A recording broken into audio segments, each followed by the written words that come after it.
इस रसोई में, सारा दिन गर्मी में खड़े खड़े पकते रहो बस। और एक ये खुद तो सारा दिन ऑफिस में रहते हैं, लेकिन अपनी बीवी की तो इन्हें कोई चिंता ही नहीं है। आने दो आज इनको, इनकी तो आज खैर नहीं।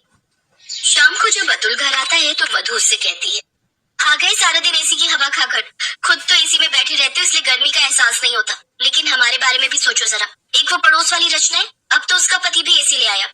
किराए पर रहने के बावजूद उसे अपनी पत्नी की कितनी चिंता है। और एक तुम हो, कभी आकर पूछते भी हो कि 48 डिग्री के इस टेम्परेचर में किस तरह दिन काट रही हूँ मैं। लेकिन नहीं, तुम्हें तो किसी चीज से कोई मतलब ही नहीं है। तुम्हें तो बस 2 वक्त का खाना मिल जाए और उसके बाद बीवी जाए भाड़ में।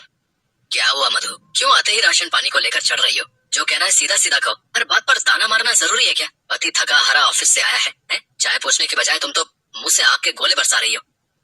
जब इंसान पूरा दिन इस भट्टी जैसी गर्मी में उबलेगा तो मुंह से आग के गोले ही बरसेंगे, प्यार तो बरसेगा नहीं। और अगर आप चाहते हो कि जब आप शाम को घर आओ तो बीवी आपसे मीठी मीठी बातें बोले, तो उसके लिए पहले कमरे में एक एसी लगवा दो। एसी में मूड ठंडा रहेगा, तभी तो बीवी अच्छी अच्छी बातें करेगी। काम करते करते कमर टूट जाती है, और जब 2 घड़ी आराम करने का मन करता है ना, तो इस गर्म पंखे की हवा मुंह पर लू के थपेड़ों की तरह पड़ती है। तो पड़ोस की रचना के घर एसी की हवा खाने चली जाया करो। ये बोलते हुए बिल्कुल भी शर्म नहीं आती ना आपको? खुद तो एसी लगवाने से रहे, ऊपर से मुझे उल्टी पट्टी पढ़ा रहे हो। मुझे कुछ नहीं पता, मुझे अपने घर में अपने कमरे में एसी चाहिए, समझे? अपनी पत्नी की जिद के आगे अतुल की एक न चली, और वो एक 1.5 टन का स्प्लिट एसी लाकर अपने कमरे में टांग देता है, जिसे देख उसकी माँ रत्ना बोली, ये देखो, ये है कलयुग के श्रवण कुमार। अपने कमरे में एसी लगाकर बैठ गए, लेकिन माँ बाप की चिंता किसी को नहीं। इतनी गर्मी में हम पंखे में सो रहे हैं, रात भर उस मुई छत पर टंगे पंखे को देखकर ही बीत जाती है। सीधे सीधे कहो ना माँ कि तुम्हें भी अपने कमरे में एसी चाहिए। अपने कमरे में एसी लगवाना याद रहा, लेकिन बगल के कमरे में सो रहे माँ बाप की तुम्हें कोई चिंता नहीं। अरे अगर हम कुछ बोलते नहीं तो कम से कम अपना दिमाग तो इस्तेमाल कर सकते हो ना। अपनी माँ के इतने प्रवचन सुनकर आखिरकार अतुल को अपनी जेब एक बार और ढीली करनी पड़ती है, और वो अपने माँ बाप के कमरे के लिए भी एक एसी ले आता है। इस तरह अब घर में 2 एसी हो गए। एक रोज, अरे भाभी, जयपुर में गर्मी कैसी है? यहाँ दिल्ली में तो बड़ा ही बुरा हाल है। क्या बताऊं दीदी, पहले तो यहाँ बहुत गर्मी थी, लेकिन जब से अतुल ने एसी लगवाया है ना, बड़ा आराम है। अब तो बाहर 50 डिग्री हो, रेगिस्तान जैसा माहौल हो, तब भी कमरे में आकर तो ऐसा लगता है जैसे राजस्थान से शिमला पहुँच गए हो।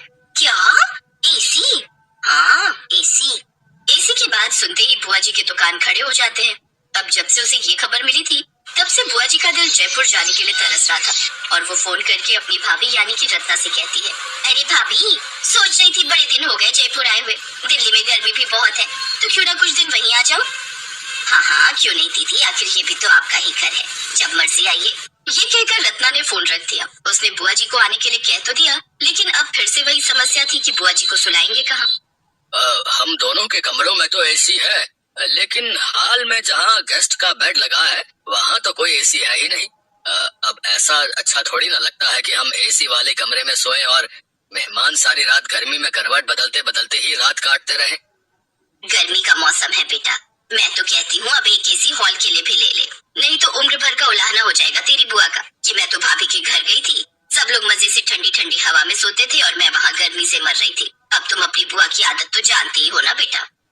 हाँ माँ, और वैसे भी ऐसे अच्छा थोड़ी ना लगता है कि हम सब आराम में एसी में सोएं और बुआ बेचारी गर्मी में। मैं देखता हूँ, मैं क्रेडिट कार्ड से एक एसी हॉल में भी लगवा देता हूँ। 3 दिन बाद बुआ दिल्ली से जयपुर आ गई। एक रोज, ये क्या है मधु बहू, रोज रोज तुम ये भिंडी बैंगन कद्दू बस यही सब बनाकर खिलाती रहती हो। ये सब तो अपने सास ससुर को खिलाया करो, मेरे लिए तो कुछ अच्छा सा जैसे छोले भटूरे बनाकर खिलाया करो। बुआ जी वो क्या है ना, गर्मी इतनी ज्यादा है तो आजकल सादा खाना ही ठीक रहता है, खाने में भी आसानी और पचने में भी आसानी।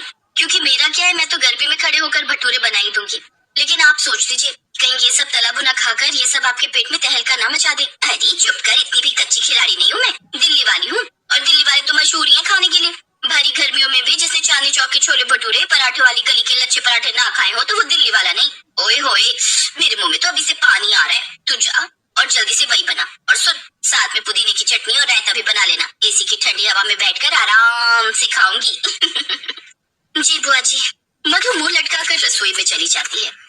बुआ नहीं, हो गई आफत हो गई, जब से आई है बस ऑर्डर पर ऑर्डर किए जा रही है। इतनी गर्मी में शाही खाना बनवाना इनको, सुबह से शाम तो मेरी इस किचन में ही हो जाती है। आखिर क्या फायदा हुआ रूम में एसी लगवाने का जब सारा दिन मैंने रसोई में रहना है। तो उस हिसाब से तो एक एसी रसोई में भी होना चाहिए। आने दो उनको, आज ही बात करती हूँ उनसे। शाम को सारा काम निपटा कर मधु अपने कमरे में जाती है और अतुल से बात करती है। देखो जी, आपकी इन बुआ के लिए तरह तरह के भोग इतनी गर्मी में रहकर बनाने की मेरे बस की तो नहीं है। तुम कहना क्या चाहती हो? यही कि कमरे और हॉल से ज्यादा तो मैं रसोई में रहती हूँ, तो मेरे लिए कैसी रसोई में भी लगवा दो। क्या तुम्हारा दिमाग खराब हो गया क्या? अगर तुमने मेरी ये बात नहीं मानी ना, तो मैं ये घर छोड़कर अपने मायके चली जाऊंगी। फिर संभालते रहना अपने मेहमान को। उफ, ये माँ भी ना, जब खुद खाना बनाती थी तो बुआ को 2 दिन से ज्यादा टिकने नहीं देती थी, लेकिन अब बहू आ गई खाना बनाने के लिए तो उन्हें गप्पे लड़ाने के लिए रोक लेती है। अब अतुल के पास कोई चारा नहीं था और हार थक कर उसे किचन में 1 टन का एसी लगवाना ही पड़ा। अब घर में 4 एसी हो गए, जिसे देख बुआ ने कहा, ये आजकल की बहुओं से ना घर में रहकर रसोई में खड़े होकर खाना भी नहीं बनता। इनकी रसोई में भी एसी चाहिए। एक हम थे जो गांव में रहते थे, तो कड़ी धूप में भी सारा दिन खेतों में काम करते थे। बुआ की बात सुनकर मधु मुंह बनाकर चली जाती है। ऐसे कुछ दिन बीत जाते हैं, लेकिन बुआ थी कि जाने का नाम ही नहीं ले रही थी। वो सारा दिन हॉल में रहकर एसी की हवा खाती, तो वही मधु भी अपने कमरे का एसी बंद करके रसोई में काम के लिए जाती, तो वहाँ का एसी ऑन कर देती। सास ससुर अपने कमरे के एसी में आराम से बैठते। अब तो मधु की सहेली रचना भी उसके घर आती, तो 2-2 घंटे उसके कमरे में बैठकर एसी की हवा खाते हुए यहाँ वहाँ की चुगली करती रहती। बुआ के वहाँ रहने से सुबह से शाम तक काम कर करके अब मधु थक गई थी। अब उसने अपने पति से कहा, देखो जी, जब तक बुआ जी है मेरी हेल्प के लिए एक नौकरानी लगवा दो ना। अब माँ जी और बुआ जी तो मेरी कोई हेल्प करती नहीं, सारा काम मुझे अकेली को ही करना पड़ता है। अच्छा ठीक है, मैं 1 महीने के लिए किसी काम वाली को लगवा लेता हूँ। लेकिन ये क्या, जो नौकरानी औरों के घर 2 घंटे में काम निपटा कर चली जाती, वो मधु के घर 5-5 घंटे तक काम करती। वो एसी की हवा खाने के बहाने काम पर लगी रहती। अब बस भी कर शीला, अब क्या इस फर्श को रगड़ रगड़ कर जान निकालेगी क्या? कुछ दिन बाद बुआ को कुछ काम होता है और वो वापस दिल्ली चली जाती है।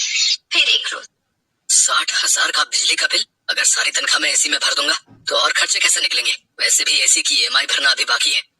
अरे कोई अमीर आदमी भी बिजली की इतनी खपत नहीं करता है। जब तुम एक घर में रहती हो तो सारा दिन इस हॉल में एक जगह एसी में बैठ गई है, वहाँ रहकर सब्जी काट ली, आटा लगा लिया, फिर रसोई में जाकर चौका मार लिया। अगर तुम लोगों का यही हाल रहा ना तो मेरा अतुल बर्बाद हो जाएगा। मधु और रत्ना को अपनी गलती का एहसास होता है और अब वो बड़ी सोच समझकर एसी चलाती हैं और बिजली की बचत करती है।